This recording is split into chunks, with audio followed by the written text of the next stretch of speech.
In this lesson, we'll finish rigging the eyes. The eyes present us with a formidable challenge. If we were to go ahead and select, let's say, our right eye, and go ahead and do a look at constraint to our eye control, we can see that it's going to flip out because of how the eye is oriented. Just from selecting it, you can see that it's at a slant. So even if we were to go to our rotation list to edit our look at constraint settings, you can see that our look at axis is actually the Y, and in this case our axis source would be the Z. Even setting that, it's not going to fix our problem for us. So we need to come up with another solution to get this working. What we could actually do is use another point helper that's aligned to the eye.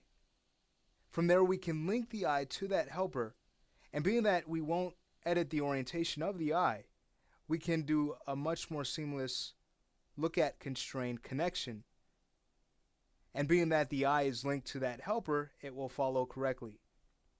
Okay, so we're just using this pretty cool technique here to get this working for us. Okay, there's no need to try to figure out some complicated solution for the eye. So let's go ahead and create this. We'll go to our create panel, head over to our helpers, create another point helper. Go to the modify panel, let's make this a cross, and we'll quick snap it to the eye with Shift A. From there we can adjust its size, maybe bring that to about, let's say 10. Alright, what I'm also going to go ahead and do is clone another from this, so we can press Control V, make it a copy, choose OK, and align that to the left eye to take care of that. Let's go ahead and rename these. We'll probably want to head over to our layer manager and freeze the character.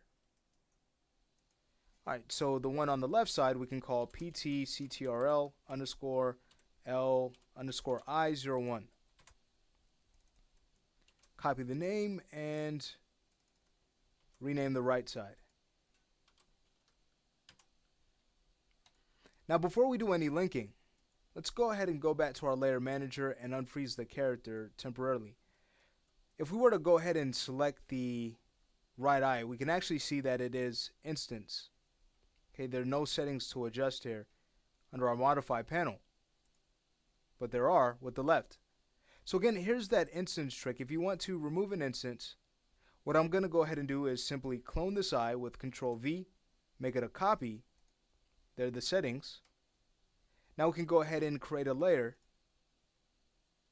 We can hide this and go ahead and select the original right eye and delete it.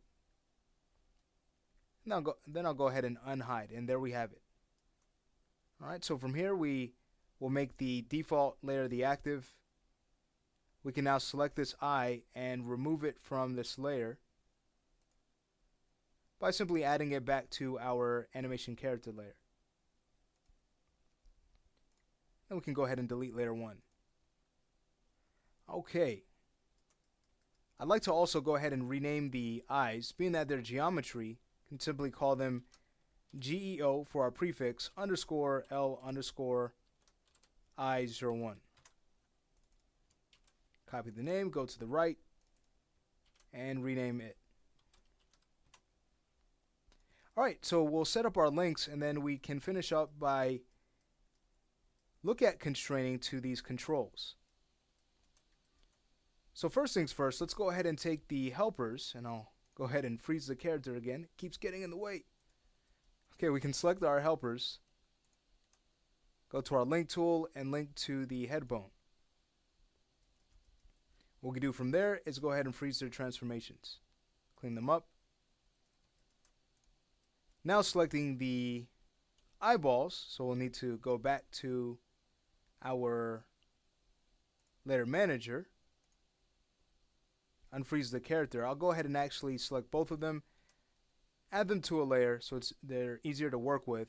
We can hide the character from here, and then it's just a matter of linking to the helpers.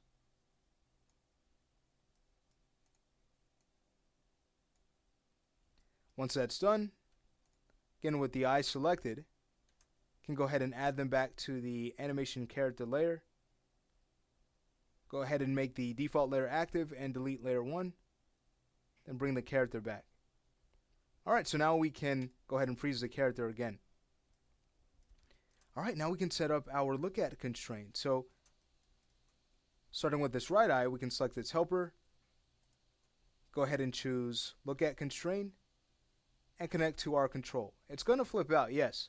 But now what we can do is head over to our rotation list to adjust our look at constraint options. And again, this look at axis is actually the Y axis. You can see that looking at our manipulator, so we'll choose that. And there we have it. If we were to go ahead and take this eye control and start to move that around, there is the eye rotating just fine.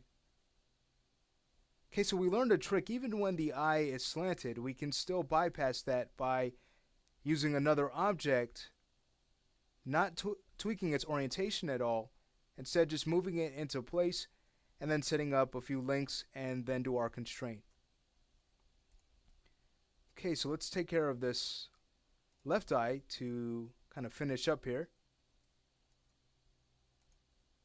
It flips on us, but no problem. Go ahead and choose the Y-axis, and there we have it. Now, if you want to, you can go ahead and adjust your view line absolute setting. Go ahead and turn that off.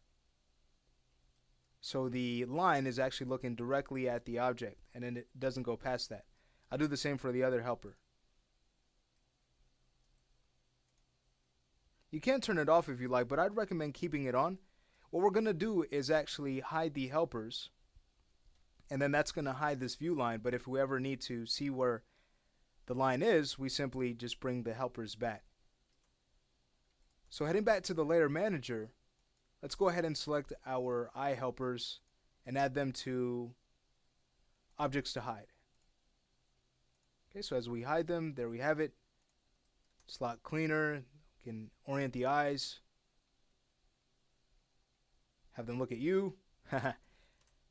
Then when we go ahead and unhide again, we see the view length. Great, well, we have finished rigging the eyes. The next step, and our last step actually for the character's face, or for our head rig, that is to set up facial controls. So that's what we're going to start in the next lesson.